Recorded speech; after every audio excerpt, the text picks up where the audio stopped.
rodinha de Porsche 928, tem interior, base e motor de Volkswagen. Um carro que realmente marcou a época justamente porque foram feitas muito poucas unidades.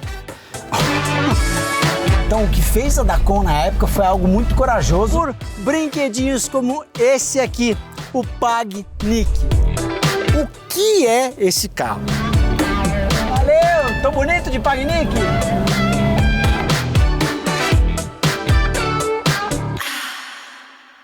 Salve, acelerados! Olha só, dia desses eu estava ali na esquina da Avenida Faria Lima, em São Paulo, com a cidade de Jardim. Estava com a minha esposa Natália e ela comentou, não sei o que, lá ali no edifício Dacon. Ela foi com uma propriedade, eu falei assim, nossa, que legal, né? Ela deve conhecer a história da Dacon e tudo. Eu falei, você sabe o que é Dacon? Ela falou, é o edifício Dacon.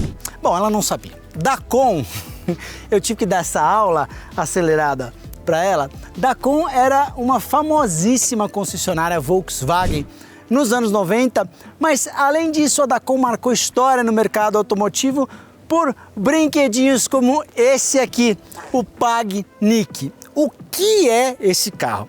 Tem rodinha de Porsche 928, tem interior, base e motor de Volkswagen, tem capô, para-choque de fibra de carbono e tem lanterna de quanto? É um projeto super especial feito pela Pag, né? A divisão Projects da Hangar, ali da Dacon, da época dos anos 90, porque lembrando, pessoal, nessa época não havia carros importados no Brasil, o mercado era fechado. Então você comprava um Santana, você comprava um Fusca, você comprava um Opala, um Fiat Premium e só. Pouquíssimos carros importados chegavam por embaixada, você não tinha muitas opções. Então a Dacon criava projetos especiais como essa belezinha aqui, o Pag. Essa aqui é a versão Pag Nick L, que já é o Nick longo, digamos assim, de 4 lugares. É um carro feito sobre a base de um Volkswagen Voyage, tanto que ele tem sim o interior de Volkswagen, tem o motor apesão 2.0 aqui e tem muitas curiosidades, né, como eu falei. Fibra aqui, mas se você olhar somente de lado, fechadura de Volkswagen, essa abertura clássica, ó.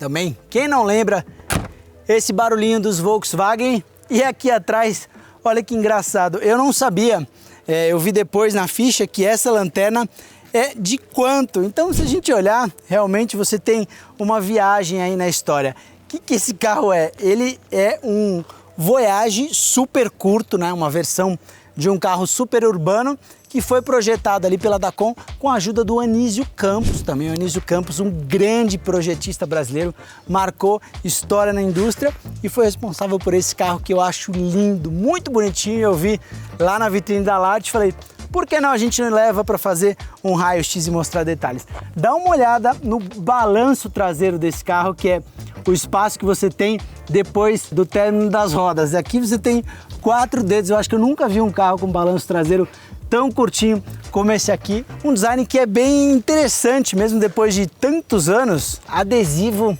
da Dacon, da época. Famosa anteninha de GTI, um carro que realmente marcou a época justamente porque foram feitas muito poucas unidades. E no fim das contas, o que acabou matando esse carro? É claro que o custo de produção era um pouco mais alto, porque você está falando de um carro artesanal. Imagina você dar uma pancada aqui nessa fibra, é muito difícil reconstituir e você fazer tudo de novo. E um outro problema grande também foi justamente a abertura das importações nos anos 90, que acabou sim dando ali um balde de água fria em quem fazia esses projetos artesanais, como o nosso Pagzinho Nick, e o projeto acabou não indo para frente. Aqui, ó, é tudo em tempo real, a gente vai aprendendo junto com vocês aqui, sem quebrar nada. Onde é que abre o capô? Achei ou não achei? Tem um de cada lado.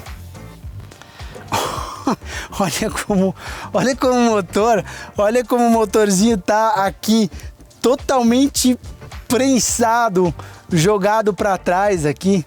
Um apezinho clássico, mas praticamente aqui as correias estão na parte dianteira do carro. Eu tenho lá as minhas dúvidas se isso seria aprovado num crash test na época, porque se você der uma pequenina batida aqui na cidade, já pode causar um problema muito maior, um dano muito maior aqui nessa parte dianteira. Aqui, ó, Aqui ainda é de lata, né? Estrutura, base, toda do Voyage, mas aqui dá pra gente ver que é de fibra. Então, Pagnic é um carro que está à venda lá na Larte, se eu não me engano, por R$95 mil, algo do tipo. E aí, mais uma vez, vai todo mundo rolar no chão e falar, meu Deus, como é que você vai pagar isso nesse carro? Tenta procurar um Golzinho GTI, GTS hoje aí que você vai ver quanto é que tá custando. Então é um carro que tem história, é um carro que tem pouquíssimas unidades, é um carro muito interessante e é por isso que eu tive a curiosidade de vir aqui pro Arasturitti e dar uma volta nele. Então, bora lá! Deixa o seu like maroto aí, já se inscreva no celular se você não é inscrito, senta aí no banco do passageiro que eu quero ver aqui em tempo real se tem ar-condicionado. Olha outra coisa interessante aqui, ó. Você tem um tipo de uma emenda no teto aqui, a calha acaba aqui, provavelmente a base original do carro vai até aqui e aqui você tem uma outra mudança, uma outra modificação. Banquinho Recaro, já dá para ver aqui na estrutura dele.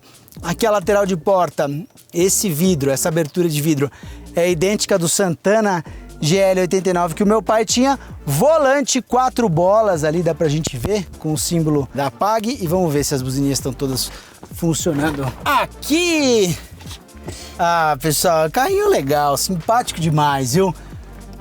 Eu sou doido para ter um Golzinho quadrado, um Voyaginho, ainda não pintou a chance, mas é um carro diferenciado, digamos assim.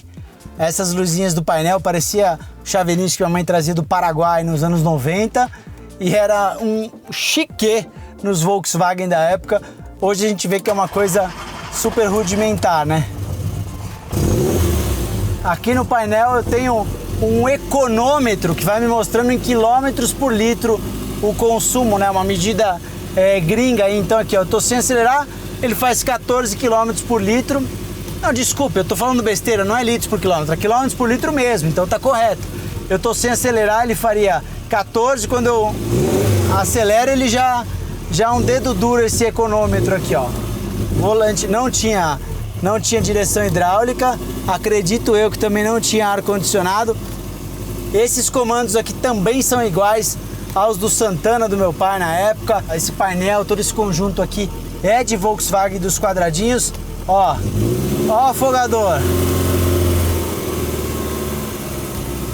Ah, esse afogador aqui era muito clássico. Quando eu ia pra escola, ligava o Santanão. Não, o Santanão acho que já não tinha, porque já era injetado o Santanão, mas acho que o Passat do papai tinha, ó, as 4 bolas funcionando, todas as buzininhas. Bora dar uma volta de Pagnic? Senta aí.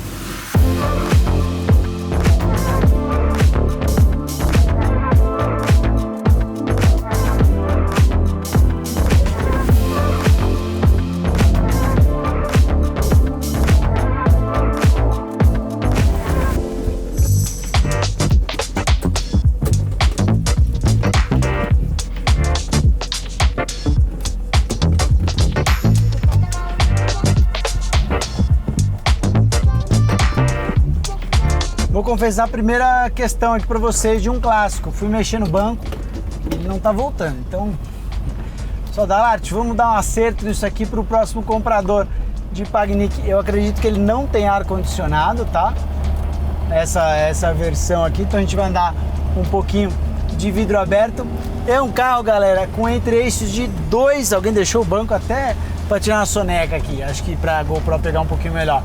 Carro de 2,35 de entre-eixos, é um carro muito curtinho, ainda com esse balanço pequeno, ele realmente, ó, não pode esquecer de voltar o afogador, viu? Quem fazia isso aí nos anos 90 era mico. Como eram belos esses carrinhos, né? Como era legal essa época da indústria. Legal no sentido de que você tinha projetos autorais, mas menos legal, digamos assim, tá suando, hein, GC? Menos legal, digamos assim, do ponto de vista que você não tinha acesso aos produtos importados. Então o que fez a Dacon na época foi algo muito corajoso e é por isso que eles marcaram história trazendo Porsches ao Brasil, e é uma marca que durou até 1996, né, o grupo, e depois não se teve mais notícia da Dacon. Se existia ainda alguma atuação na Dacon, por favor comente aqui que a gente quer saber, entre em contato, algum projeto, algum remanescente da Dacom, porque quem gosta de carro lembra com muito carinho dessa época, tudo que a Dacom fez.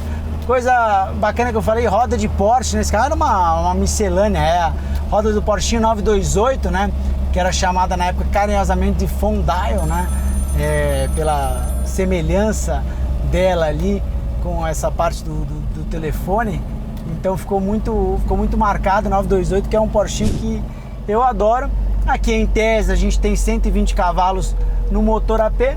Uma outra modificação legal que foi feita no Pagnic, você tinha freios com uma capacidade maior, e isso aqui eu tô sentindo aqui, o carrinho freia muito bem, porque quando você pega Golzinho quadrado, pega Voyage, Santana dessa época, não tem muito freio não comparado aos carros atuais. Então vamos deixar o Pag dar uma voltinha. Valeu, tô bonito de Pagnic. Achei charmoso demais o Pagnic, ó. Ah, tá em dia o apesão, hein, ó.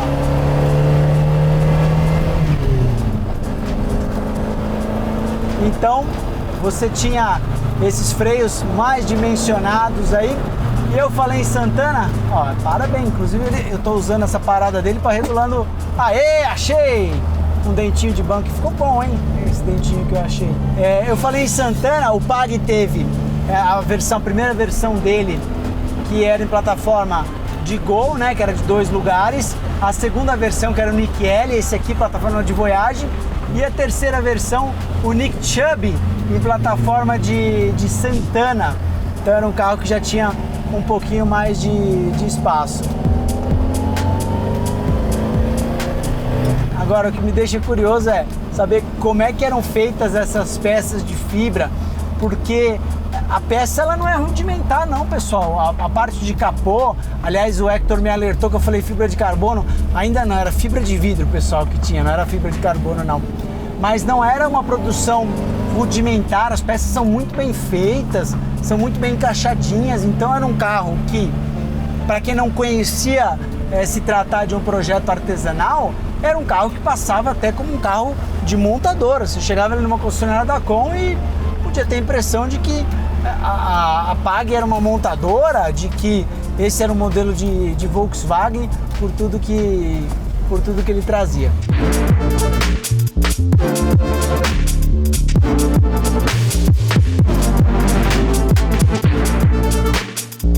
E uma correçãozinha aqui, ele era o primeiro, era a plataforma de Saveiro, não era de Gol, depois plataforma de Voyage e depois plataforma de Santana. E também é curioso, eu cheguei aqui e eu sabia dessa história de Pag Projects da Vanguard e tal, mas engraçado que um dos idealizadores era o Paulo Aguiar Goulart, que também era Pag. Então eu não sei se o Pag vem daí e se criou essa segunda Projects da Vanguard, ou se vem do nome dele, é uma coincidência, então realmente muito legal. Aqui a gente tem voltímetro e vacuômetro, que também eram itens muito, digamos assim, traziam muito status nessa época.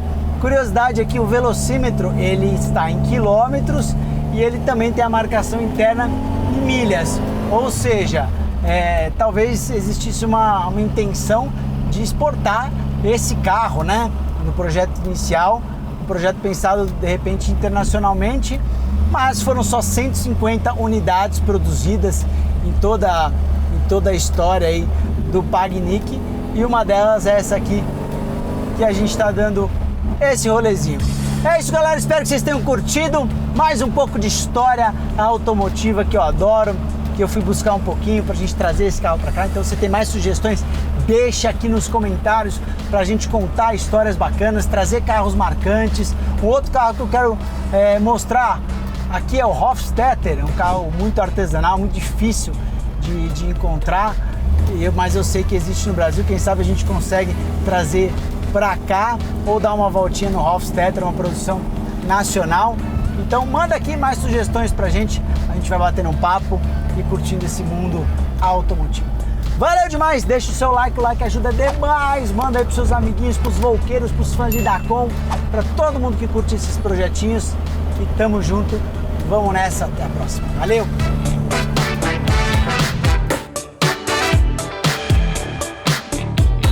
Olha aí o econômetro.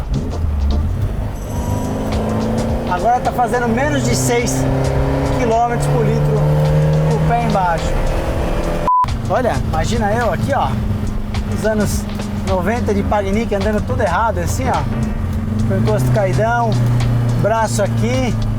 Provavelmente o dono ia até fumando nessa época, né?